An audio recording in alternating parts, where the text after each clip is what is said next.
पूजा बेटा, हाँ। ई बार छुट्टी में कहाँ जाइबू? नानी के गाँव। नानी के गाँव? हाँ। तू गाँव जाइबू? हाँ पापा, नानी के गाँव ही तो बा जहाँ आज भी मम्मी की याद बसल बा।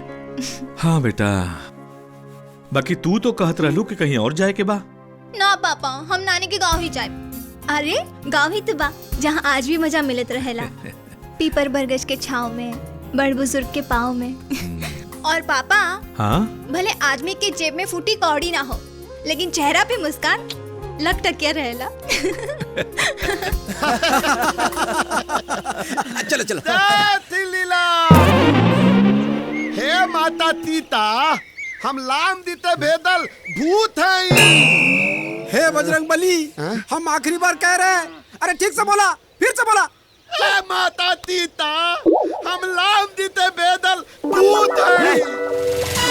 भूत ना, दूत दूत दूत भूत दूत दूत भूत भूत। हम पिछवा के लटकले बड़े रे। ये हनुमान दीते वो था, हनुमान दीते। हनुमान जी के। हाँ। अरे राजुआ, फिर आगे लेते अपना फुआ के गाँवे। तो अपना गाँवे मन ना लगेला का? तारे का पार पर के बैठे बनी यार। गांव का मुखिया हुआ, भाग। Get out! सुने पर लागल बड़ा तू। बस साला। यार पार्टनर, यहाँ आकर एकदम भेरूकुट किया। हाँ ना, नहीं था ये कुकुर लोग हमरा रामलीला का राम नाम सत कर देता। एकदम चिंता मत करो सीता माता, हम आ गए हैं। हाँ तो चला कर लिया जाओ।